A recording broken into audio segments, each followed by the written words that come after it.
Ask 10 different people in agriculture how they define marketing, and you're likely to get 10 different answers. Some might talk about branding, others advertising, some content. But for Dan Schultz, he believes marketing is about inviting a customer into a new vision for the future.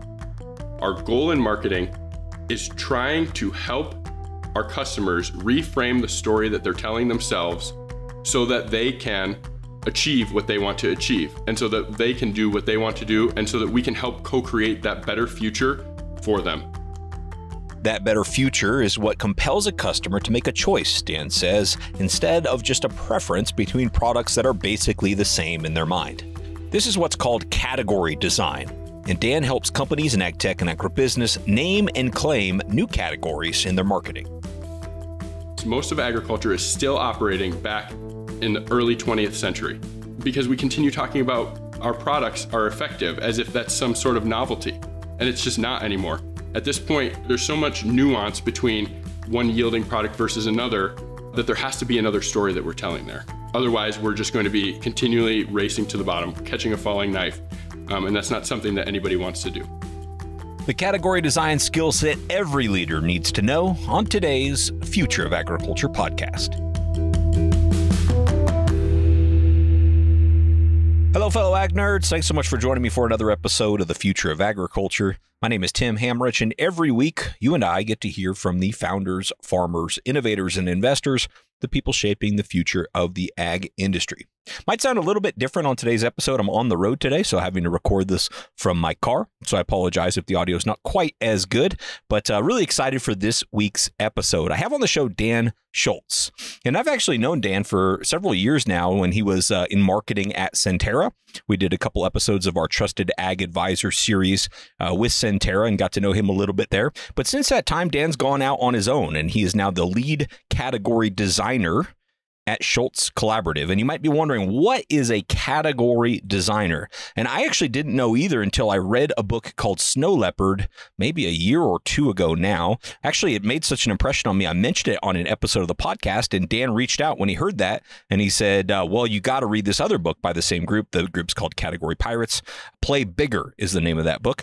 Read that one too, and I'm very much interested in this idea of category design. It's for marketing, but it applies to everything. Anywhere you want to be a leader, if you want to somehow influence change in any way, I think you need to be able to position things in a way that is compelling to get people to care. Especially in this day and age of noise and so much distraction out there, the only way to compel anyone as a leader, as a marketer, in agriculture, anywhere, is by creating something that is interesting to them, by catching their attention, by getting them to feel like they are choosing something new and something that is for them. And that's really what marketing is all about. Marketing often gets confused with the tactics of marketing, and Dan and I will talk about that. But it's the strategy of marketing that is this category design. As lead category designer at Schultz Collaborative, Dan helps ag tech companies around the world design their category and think differently about how they commercialize their products. I actually was able to take Dan's course on category design. I went through it with a cohort with other ag entrepreneurs and found it really, really insightful and applicable to my business. So even if you aren't like head of marketing for an ag tech company, I think you'll find something of value in today's episode. From his bio here, Dan is vehemently opposed to telling boring stories, sales pitches thoughtlessly read off spec sheets. I say that as I read this. Oversold technobabble, undersold innovation, and venture money wasted on vanity marketing metrics. Dan helps companies stop droning on about incremental improvement and start building movements. He is the author of weekly newsletter Ag Done Different. You can read his full weekly newsletter at agtechmarketinginsights.substack.com. I will include that link in the show notes. Anyway, curious what you think about this concept of category design. Dan and I will start off talking about some of the basics, some of the mechanics of it, some of the why behind it, but then we're going to get into some examples. And what I asked Dan to do was come on this show and listen to some clips from previous guests of this show that I think are creating their own categories and give feedback, positive and negative, about how they're doing at their own category design. So this is going to be an interesting episode because it's not just Dan and I, it's Dan and I analyzing the category design efforts of a few previous guests. I hope you enjoy. Here's my interview and Dan's analysis with Dan Schultz of Schultz Collaborative.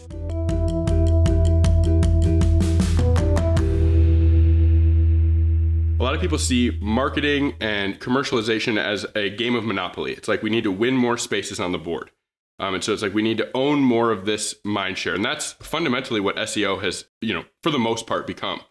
Search engine optimization and trying to get clicks on Google and buy ads from Google, that's a demand capture activity. And so it's taking existing demand where people are, if you own the word fertilizer, right, inside of our business, then you're going to hopefully win all the people who are Googling fertilizer inside of your geography where you're buying those ads for. And so I think a lot of us look at this and say, like, how can we get more of this market? How can we increase our market share? Right. So this is something that I've years and years ago when I was working inside a large Fortune 100 company, my job was to measure our market share every Monday morning and every Friday afternoon. And we were measuring that against our share of voice.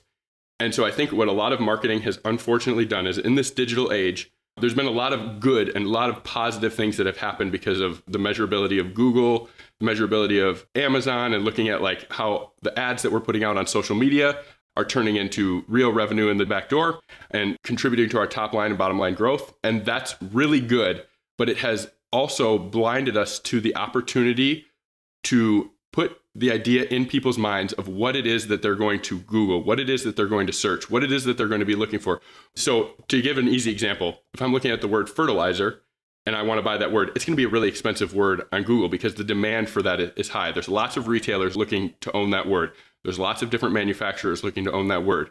But what is it that's causing somebody, causing the grower, causing the retailer potentially to Google that word? Right. So thinking about what it is that's causing them to get there, that's called category design. So we go back before the demand is created and say, how can we generate net new demand? How can we get people to reframe this concept so that they understand it differently and understand us as being unique and different in the marketplace? So a good example of that I like to use is iPhone.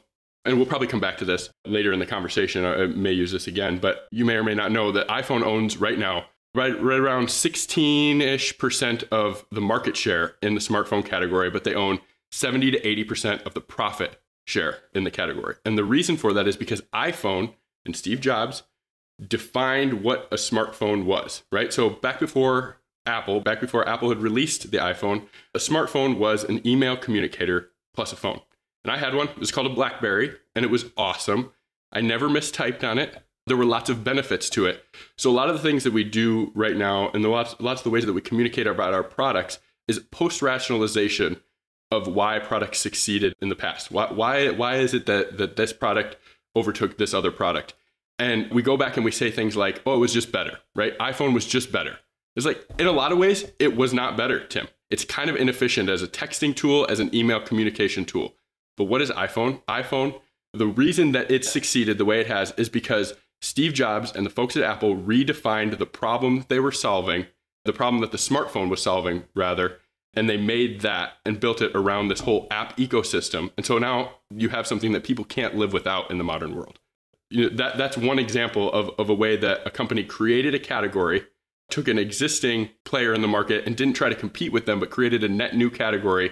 And now BlackBerry is, defunct and Apple is, $1 trillion company. Yeah. Yeah, and I read that book, Play Bigger, at your encouragement. And one thing I found striking about that is they say whenever a new category is created, in this case, the smartphone, there's always a winner, and that winner usually takes like 70% plus of the value from the category. And to your point, that's what Apple's been able to do with iPhone, even though they don't have maybe the most phones out there, but the most value from the category. And you see other examples of clear new categories like, Uber or Airbnb. And those are pretty, obvious. Like, we never thought about doing business in that way before they came along and educated us on what was possible. But, how does that translate into agriculture? Because if I'm listening and I sell like a feed supplement, is it really possible for me to like create a category? Because there's a million other feed supplements out there. There's plenty of questions about whether it's possible. I would say, yes, it absolutely is possible. It does look different, right? So when we use these examples, when I use these examples in tech, a lot of people will give me pushback because I work exclusively in agriculture, but I'll use examples from outside industry because, as Charlie Munger famously said, why try to find an example in my own backyard when the one across the fence is just as good?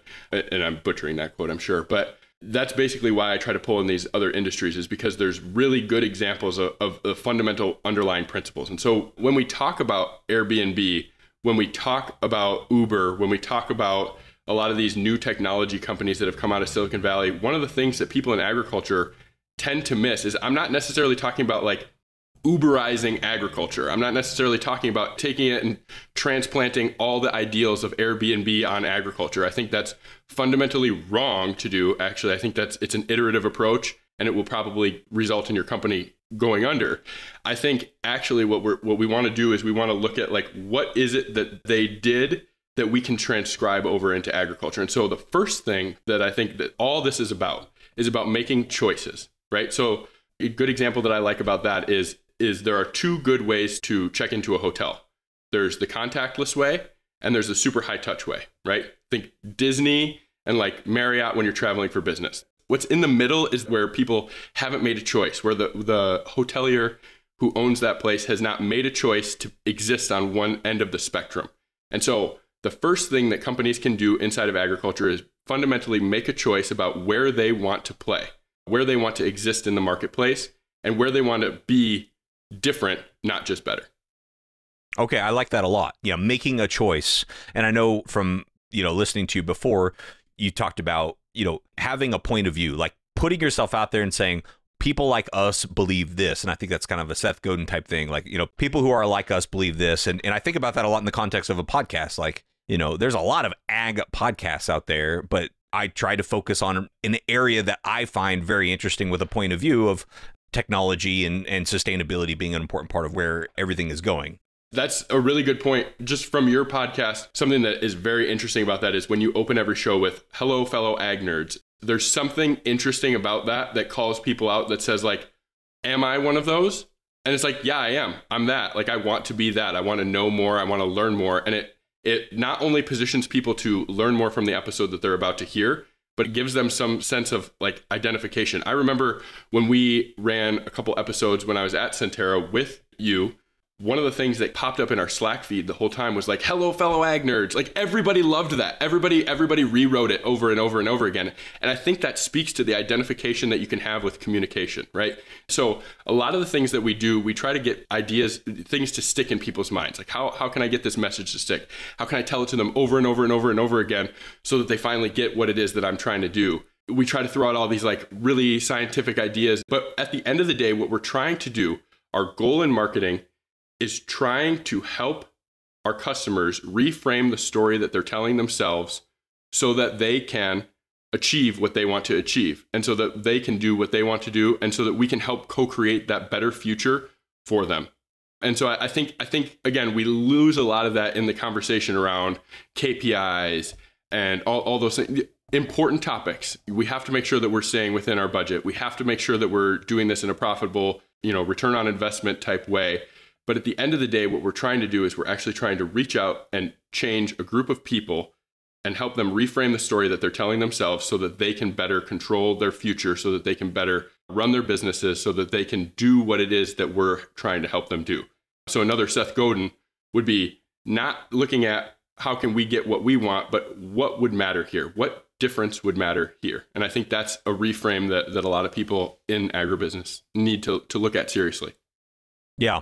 And I think that's possible. I mean, even for me, I've got like the most basic business model of, I do consulting services for, basically farmer-led organizations, or I do a podcast. So like, it's nothing, I'm not going to be raising venture capital, right, for this business model, but even I can see where I can use category design, category creation. For me, it does become, to me, essential if you're raising venture capital and you want to be a big company. I mean, your moonshot has to be a category, I would think, doesn't it? I think so. So a lot of people fumble around when we talk about category design because they think that, well, that means that you've got to be a Mark Benioff type speaker. You got to be Steve Jobs. You have to be Elon Musk. And I think that we have bought into the idea of this like charismatic leader who's going to lead us into the future. And I don't think that that's necessarily what we're talking about here. What we're talking about here is a group of people who have a fundamental passion for what it is that they're building, are creating something unique and different with their customers, and can gather a group around them that is also passionate about that. The way that you do that is by genuinely being interested in what it is that you're doing. You probably have to have those big moonshots if you're raising venture capital. It's probably not a good idea for you or I, our businesses, to go out and raise $10 million in order to do what it is that we're doing, because anybody can turn on their computer and do something similar to what it is that we're doing, right? AI can do that. There does need... Well, that is true. AI actually makes this even more prevalent. It makes it even more of a relevant conversation, because all AI can do is look backwards and combine what has already been combined and put together what has already been put together and reconfigure what has already been thought. One of the things that gets lost in this sometimes is like, oh, we're going to talk about, these crazy giant leaps forward. And James Dyson has this great quote in his autobiography that he wrote, Against the Odds. And I'm going to butcher that again, but he says something like, there are no quantum leaps. There's a dogged pursuit of persistence, and then you make it look like a quantum leap. And I think that is the model for agriculture. And anybody that's building an ag tech startup should go read James Dyson's book, Against the Odds. It's kind of expensive, but it's not as expensive as if you don't read it.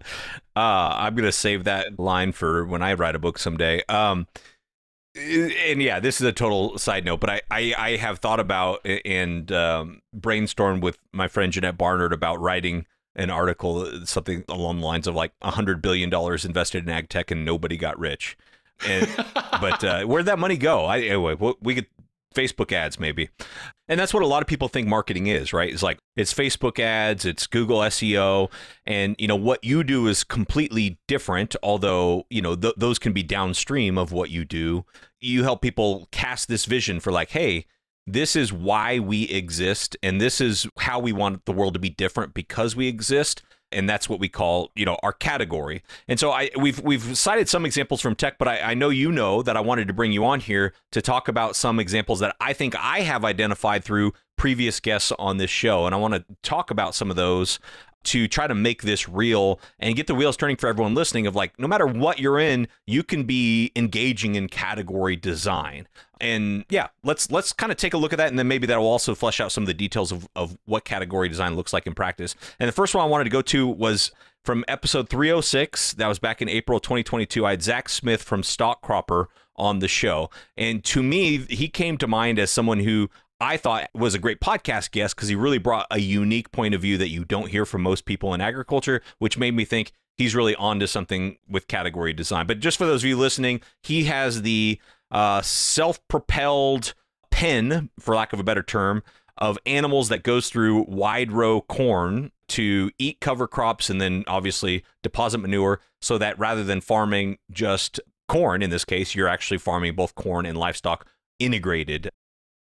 Having a system that would give that autonomy back to the farmer compared to being so reliant on other forces from big ag, because big ag's, push is to, it's been the same way. It's not something new. As we've had a funnel of consolidation for the last, 90 years, 100 years probably, where we're just fewer and fewer participants in the game. And I was interested in coming up with a system that could maybe flip that funnel upside down and require more people to be out on the land doing things like we used to have. We used to have, every farm was 160 acres. And I did some math, where in my county, there'd be potentially, 1,500 farm operations. And now we're down to we maybe have 150 farm operations. And so it was just kind of seeing that path. I think when I was young, I just wanted to be big. That was my fantasy. And then when I saw kind of what the price of big is for rural areas and economies, and the fact that if you're passionate about soil health, it's really, really hard to farm 30,000 acres and implement, practices that don't degrade soil systems. I just thought, there's got to be a better way to look at this. That's kind of how we got to this point. Because if you're really interested in soil health, integration of livestock is one of the key pillars.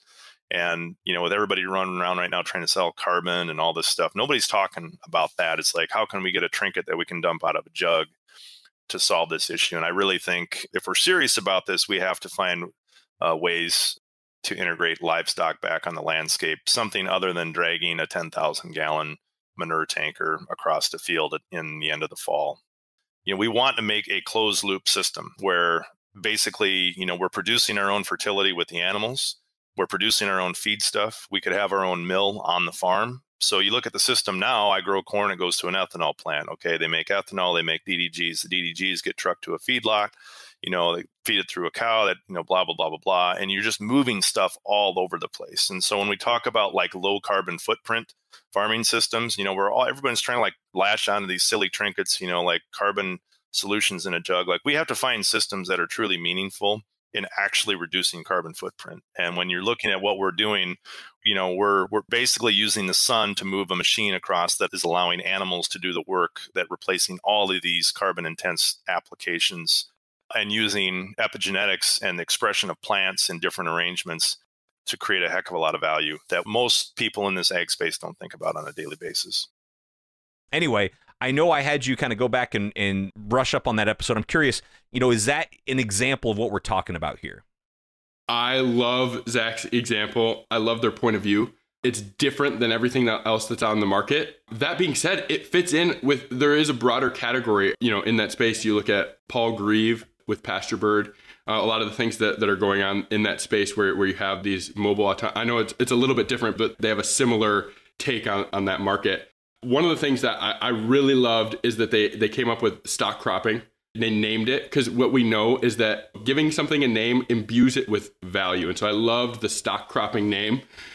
They have that farmonious movement. The one piece of advice that I would give to them, unsolicited advice that I would give them, is tell me more about what that is and bring the point of view up a little bit. So one of the things that happens a lot of times is we get stuck in this idea of competition so much that even when we create something new, something like stock cropping, and give it a name and do all those right things, one of the things that unfortunately happens is we don't lead with that. We lead with trying to communicate what it is and trying to lead with nuance. And so nuance never sold anything. So be distinct from the get-go. So when I look at their website, one of the things that I wanted to know more about right away was like, what is their point of view? Like, give me a declaration of independence from the get-go about like, what is it that makes you different? What is it that makes you unique? Throw that to the top. What is the farmonious movement? Because like, I want to know more about it because like I said before, I'm probably their target market actually. And so I, in a lot of different ways, want to understand what it is that they're doing. I love everything that they have. I think that it's just bringing it a little bit more to the forefront would be a huge opportunity for them. And then defining that larger category. What is it that makes a farm, part of the farmonious movement? What is it that makes them part of the stock cropping movement? Because one of the things that we have to do when we're doing this category design thing is we have to define the limits on each side of what it is that we're doing. Like, it's not this and it's not this, it's actually this, right? So it's people like us believe things like this. It's like we have to narrowly define what it is that we're doing, and even more critically define what it is that we're not doing. That would be my one piece of advice, again, unsolicited advice to them. But I think I love their point of view. It's very different. It's very unique. So I thank you for grabbing that clip because I think it was, exactly what it is that we're talking about from a point of view perspective. Yeah. And I mean, I love the part of, thinking about a future in which farms exist to serve their local economies, local like rural economies as well, where it's like, okay, rather than just growing more so we could ship it somewhere else, we're going to grow higher value meat, or eggs or milk or whatever the case may be to serve our local economy. To me, that's totally different from every other narrative you hear out there in ag tech. It's like, feed the world, right? And he's like, let's just maybe stop, stripping our rural economies of all the talent and resources. Anyway, yeah, exactly. Because then you have brain drain running out of, right? You have the brain drain comes out of those rural economies. It is important to talk about ideology because it's important for them to define what it is that people believe, right? If you want to make Christians, you have to sell Bibles. That's the product. But you also have to create churches and build community in which those people can live, those people can exist, and those people can continue to evangelize. And I know we'll talk a little bit more about that later in the show as well. Yeah. Well, no, I mean, we had talked about it right now. You said evangelize, and that reminds me of another one that we have on our list here, which is Soil Warrior, which actually identifies farmer evangelists. Like, how many ag companies out there have literal, like, people who say, hey, here's our 500 farmer evangelists, and the farmer's like, yep, I'm an evangelist for it. Like, that never happens, right? But Soil Warrior, so they were from episode 219, August of 2020. We had both a farmer evangelist and their head of sales, I think he was, on at the same time, talking about what they're doing for their strip tillage equipment. We don't have customers. We don't have partners. We have Soil Warrior evangelists, I call them. So there's 500 and some of you out there right now, and Brian's one of those. Everyone that we have equipment with just seems to sing our praises without us, forcing them to do that, obviously. Part of his service. We're there, like I said, 24/7. If you have a question, call your salesperson, call the service department direct. We've had people this year alone, someone needed the part in New York State. We drove halfway to New York State that same day and they met him halfway. So we'll go above and beyond to keep that guy in the field, because probably 75% of our company either lives on a farm or came from a farm. So they understand you only have so many hours in your planting, spring planting season. You got to get those soil warriors, keep them running. The other 25% of the people in the company, it's kind of bleeds onto them. They understand that, these guys get 50 chances in their lifetime to put a crop in, and we're not going to be responsible for, slowing one of those down. So that's a big thing. It's just our relationship with our customers, rather than we're here to sell a piece of iron and be transactional, and maybe they'll come back and maybe they won't. We want to make sure everything from the first time they run it to 5-6 years later, if they're ready to buy a second one or replace the one they have, that there's no question in their mind that what they're going to do. They're going to come to us. I have a note here that the world record corn yield came on strip till. Is that right? That's correct. So David Hula, Renwood Farms out in Virginia, set the new world record this year, 616 bushels an acre. And that was on a Soil Warrior strip tilled field. He's held a world record a couple of times previously, and those were not strip tilled areas, and he switched to run the Warrior. 30 plus years of no-till on their farm, and he switched to run the Warrior 3 years ago. This will be his 4th year now, and he's hoping to break his record again. So that's incredible. It's hard to fathom that much corn coming from an acre. One more question for you, and then I want to switch over and maybe close out with Brian here. Brent, talk about the future of environmental tillage systems. Soil Warrior, are you all committed to staying focused on strip till, and this market's going to grow, is going to double here in the next few years, or do you have your sights set on other aspirations as well? Where's the company go from here? So we were founded by a farmer who didn't like rocks, he didn't like working on equipment, and he didn't like beating the soil up. So he invented the Soil Warrior to eliminate those problems that he had. Built by a farmer originally, built very tough, and built with one thing in mind, was to get tillage and fertilizer placement done. And our company has stayed like that. If you look at our equipment, everybody says, hey, this is built heavier than it needs to be. And we say, well, it takes a lot of abuse, and if you don't like working on equipment, this is the one for you. So we're staying with that mantra. We are the strip till experts. There's a few other companies that only do strip till equipment, but for the most part, they have other lines. We focus all of our engineering time, all of our sales time, all of our marketing time on strip till, and we want to be the experts in that field and not be distracted by anything else.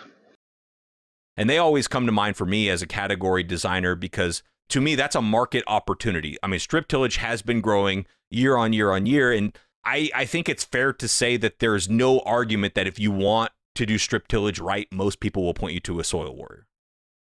Yeah, I see. I mean, I'm a little bit biased. I live 15 minutes north of those guys. And so obviously, I've got the hometown feel coming in through here. But no, that I think that Soil Warrior, what they've done is they've done an effective job of evangelizing. Like in the 1980s, strip tilling was a big fad, right? It came up and then it went back down. And so the continual increase of it, I think, is the belief system that they've fundamentally built around strip tilling. It's not necessarily just the implement or the piece of equipment or the actual action itself. It's what you believe about the world that is causing you to use that implement, that is causing you to use that practice and to change that system, right? They talk about it as a farming system. They look at it as this is a whole farming system. It's not necessarily just one implement. It's not necessarily just one tool in the toolbox. They think about it as a retooling of your entire system. And I think that, like, the belief system, what we think is good for the soil. Again, it's back to the ideology side of things. It's back to forcing a choice and not a comparison. Because in a lot of cases, we're looking at, equipment. Oh, is this better? Is this better? Is this better? Is this better? It's not that. That's not what we want to do. We want to take a look and say, what is the choice I'm going to make about my farm? And so when we're trying to sell to farmers, when we're trying to create evangelists, we also have to be comfortable with creating people who hate what we do, right? So if you look at all the best-selling books on Amazon, for example, all the 5-star rated books also have 1 stars, right? Like they've got their 1-star reviews. They've got people who hate what they do. And so real, true, creative category design, I'll say, creates animosity just as much as it creates true fans. And so you have to be comfortable with those two things. And so, there are people who really don't like strip tilling. The folks who, they want the black soil, they want it fully tilled. And I know a lot of them. I live around a lot of them. Or you got the opposite, which is the no-till purists, Or the no-till purists. Yeah. So you create what is important for people to realize about what Soil Warrior has done is they have defined a segment and they've become comfortable not trying to sell to everybody. They sell to the true believers and they shun the non-believers, right? And in so doing, their category is continuing to grow. But if they were to try to go after everybody, if they were to try to give kind of a mushy sort of a, you can do what you want, but here's what we do sort of an answer, which is very popular in modern culture across all domains. If they were to do that, they would lose their distinctive edge and they would lose the opportunity for continued growth, because there are people who will start out really hating what they do and then, will come around and be like, potentially my yields are going down. Potentially, new management takes over the farm. Maybe next generation takes over and says, we want to try to buy into that soil health story that they're telling, while also doing it in, Minnesota, where the ground's frozen 7 months out of the year. It's actually interesting. In the interview that they did with you, they said it's better equipment and better technology, and that's undeniably true. They're comparing themselves to the 1980s movement, if you will. And it's undeniably true that the equipment has improved. However, I would say that it's not really that the equipment has improved so much as the whole system has improved, right? So obviously the equipment's better than it was in the 1980s, but that alone would not be creating the evangelists and the evangelist farmers that Soil Warrior is currently creating. It's the ecosystem that they've created around it. It's the belief system.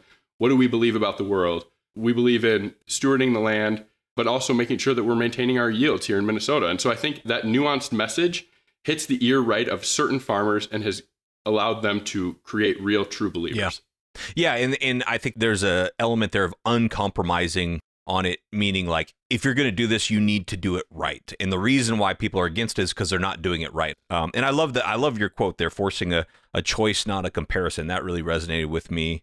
I also know you regularly end some of your posts with create fans, not followers. And you were just talking about kind of fans and evangelism. What do you mean by that? Why not followers? What's the difference there?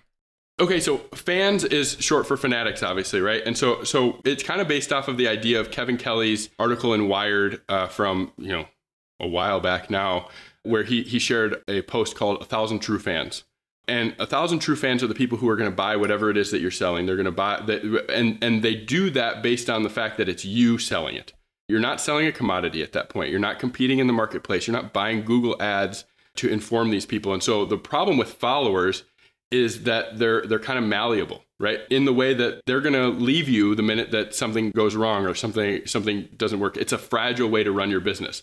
And so, to steal a line from Nassim Taleb, run an anti-fragile business with true fans. That's the encouragement that I have. And in order to do that, that forces you to make a choice and to make your customers make a choice, right? So it's scary because you're picking a segment of the market and you're explicitly rejecting another segment of the market and saying, here, I made this for you. I made this for you is fundamentally different than we have this on offer. We have this available to anybody. It's the distinct nature of knowing who you're for and what it is that you're trying to help them do.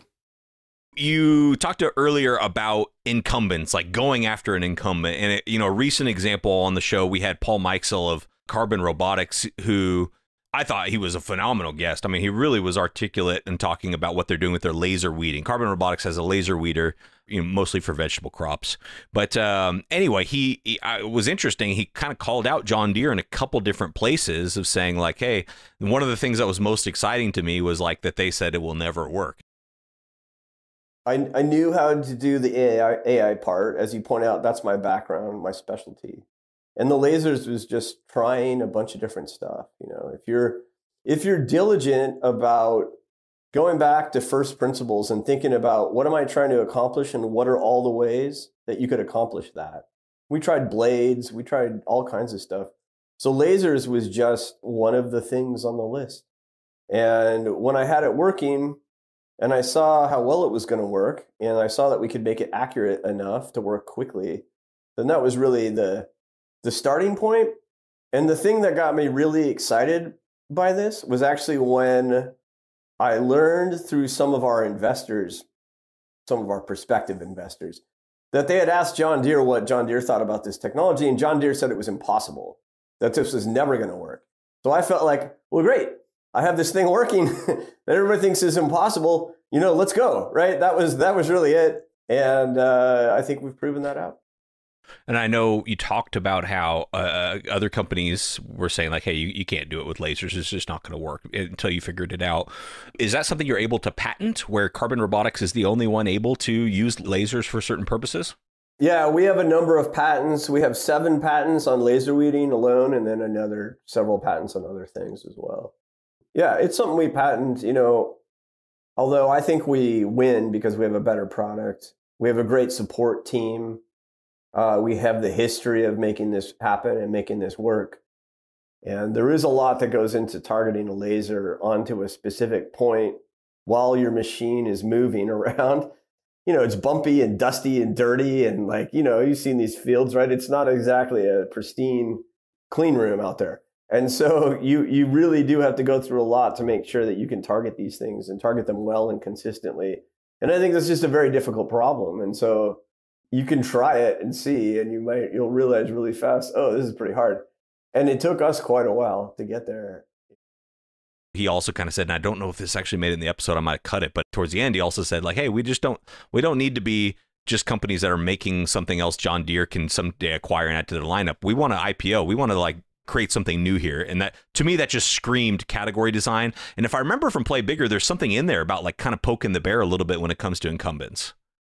For sure. I mean, yeah, you look at, again, we'll just stay on the example that we've been using through the entire episode of Salesforce. I mean, when Salesforce was going after Siebel, they literally wrote an ad. This is one of my favorite marketing ads of all time. They wrote an ad where they had a kid writing on a chalkboard, I will not give my lunch money to Siebel, over and over and over and over again. It's like, you can't get more poking the bear than that. And in a lot of cases, it's not the right move. But for them, it was right because of the decisions, the choices that they had made as an organization to be who they were, right? To act and deliver value in the way that they were delivering value. And so because of that, because they had made those choices and it fit with their ethos and who they were able to write that ad and not make it, some cheap shot at Siebel, but actually a real opportunity for people to be like, oh, who's this upstart? Who's coming to challenge, kind of the incumbent in the CRM space. And so, yeah, I think that there's definitely an opportunity to poke the bear. I think I love that from Carbon Robotics. I have a little bit of latent pirate in me that just loves a little bit of that. I like John Deere too, right? I have no problem with John Deere. He was very careful to say I'm not bashing John Deere. It's just the whole system doesn't need to be based around what one company wants to do. Totally. No, I don't necessarily have an explicit problem with them. What I do love about that was that what he was looking at was not trying to be a company that was just going to get acquired the same way a lot of these other companies have gotten acquired, and was not just looking to follow the path of least resistance that would take you to kind of, hey, how can we merge with one of these larger organizations? How can we, license our technology to them? But it's actually looking at no, let's look at how we can create real net new value for our customers. And so in that way, I think Carbon Robotics has done a fantastic job of creating a category. And the only thing that I would encourage them to continue to do is flip that frame. A lot of times when we're going to market, we look at and say we want to compete in an existing market category with a better product and a better brand, right? That's kind of marketing 101. How do we have a better product and a better brand? And how do we make sure everybody knows that it's better? And how do we make sure that everybody knows that our brand is going to be there? We're going to service you whenever you need it. all those types of things. And you see a lot of that in agriculture, from ag tech companies like Carbon Robotics all the way to ag retailers, right? So it's kind of the full span of agriculture. But that doesn't necessarily translate to automatic value in the customer's mind, because you haven't given them a distinct reason to switch away from the incumbent. So if I'm measuring value, if I'm measuring my ROI the same way that John Deere's measuring their ROI, I haven't given the grower the framework through which to view this difference, right? They don't necessarily have the understanding for why it is that your thing is so great, right? It's a laser weeder. Like, why do I need a laser weeder? Why do I need that? What is that? Does that improve my life in some meaningful way? Obviously, you want to talk about whether it reduces pesticides, whether it reduces, your input costs over time, all those types of things. ROI is an important metric, but it's kind of table stakes at this point. What you actually want to bring to the marketplace, and what actually gets you noticed in the market, is what's that distinct difference? What is it that you believe that John Deere doesn't believe? What is it that they can't do? Again, we talked about that orthogonal go-to-market. I like to say that you not only need an orthogonal product that operates at exchanges value at a different level than the incumbent, you also need an orthogonal pricing model. So you need to charge differently than they do, because that disorients them. They don't know how to compete with that necessarily. They're built around, charging through the dealership model through this certain way, and they don't know how to attack somebody who's either going direct to customer or who's built some other go-to-market. And then the other thing is you need an orthogonal team. And so you can't find people that everybody recognizes as valuable. You have to find groups of people who are going to be great who aren't yet. So it's building all those things and wrapping up. And I know we've veered from the question just a bit, but I think it's important to talk about when we're talking about Carbon Robotics. Again, I loved that episode and I've listened to it 3 times because I liked it so much. But the thing is, they haven't provided me a framework in which I can better understand why my weed control needs to happen through a laser versus why it can't happen through some other form of application that reduces pesticides as well. Customers, when they're coming to us, they want to answer 3 questions. They want to know why you, why now, and why do anything at all. And the second 2 questions are really well answered in Carbon Robotics' story. I don't know that they've necessarily nailed why you yet. Yeah, and I think this highlights, this is why category design is work. I mean, it's not like something you check off the box. It's hard, and there isn't always an immediate, clear answer. I know you help companies with this. I mean, is a part of that process talking to their customers to try to understand, like, what is the thread that goes through all these customers that really is appealing to us? And then you're kind of still talking differentiation. Like, how do you find that category is the crude version of my question, I guess. It has to be visionary leadership. You can't ask customers to create something that doesn't exist yet, right? That's famous Steve Jobs quote. You have to show it to them first. You have to deliver it to them. So when I run through this process, first it's what is the new future that we are creating? And instead of looking and trying to make fully data-driven decisions, right? Because data is all from the past. We look and say, what could be? We look at the data because data is important. We still need to know what's happened in the past, what's currently going on in the marketplace. And then we need to look into the future and say, what does the future look like? How are we going to make things uniquely different, meaningfully different for our customers? How are we going to make that change into the future? And then you hypothesize about what that will look like so that you can measure towards it. I want to help co-create a future with the companies that I'm working with. And so what that looks like is using that data, being data informed, but not solely data dependent, if that makes sense. Again, it's hypothesizing into the future, looking at what could be true in this space.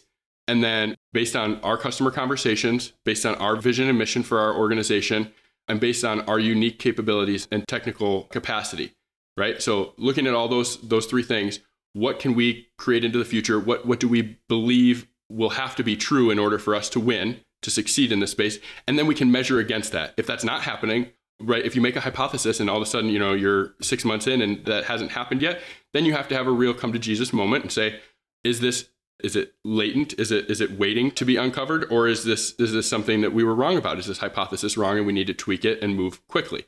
And so as we're having those innovative conversations, I think it's important to look at it as a set of hypotheses, not necessarily a set of data-driven decisions. Because if you look at any one of these companies, again, I'm going to move outside of agriculture just for a moment, just to make this point. But if you look at any of these companies like Airbnb, like 5 Hour Energy, like Red Bull, like Dyson, for example, all these companies, they were doing things and saying things and selling things that didn't make sense at the time that they were being sold. and now they're multi-billion-dollar companies. And so it's not necessarily that we have to be able to look back and say, the past tells us that the future is going to look like this. It's the past tells us that the future is going to look like this, but here's how we can potentially tweak that, potentially move that just a bit so that we can create this net new value in the marketplace. And one of the things is a lot of the companies who are on maybe the more conventional side of agriculture think that this isn't for them. But it is, because you have to be different, you have to be distinct. I'll just use a quick example. The precursor to the FDA was a group called the Bureau of Chemistry, right? And the Bureau of Chemistry existed because product efficacy just wasn't there. It was actually a lot of seed at the time. There was, contaminated seed that had, potential weeds in it, all these types of things.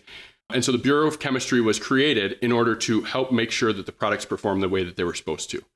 That's back in the early 1900s that this is developed. And for some reason, most of our companies, most of agriculture is still operating back in the early 20th century because we continue talking about our products are effective as if that's some sort of novelty. And it's just not anymore. At this point, there's so much nuance between one yielding product versus another that there has to be another story that we're telling there. Otherwise, we're just going to be continually racing to the bottom, catching a falling knife. And that's not something that anybody wants to do. Well, dare to be different. Dan, thank you very much for doing this. So I know you work with these customers, the groups you just mentioned. You have this course. Who should we call out here and how should they find you? Yeah, absolutely. So I've written down this process. I've documented this process, and we can share that in the show notes, a link to that. That just gives kind of a list of how somebody might be able to do this, the problem that we're solving in this, in being different. And so how it can work for your business. And then you can either visit us at schultzcollaborative.com, or you can find me on LinkedIn at Dan Schultz. Like Tim said at the outset, I'm on LinkedIn probably 3 to 5 times a week. All right, well, that is going to do it for today's episode. Thank you very much to Dan Schultz for being on the show. If these concepts interest you, I highly recommend you subscribe to Dan's newsletter. Again, link for that will be in the show notes. And also read some of those books by category pirates. The 2 I've read are, again, Snow Leopard and Play Bigger. Last but never least, thank you for your time and your attention. I do not take it lightly. I'll be back next week with another story of ag innovation.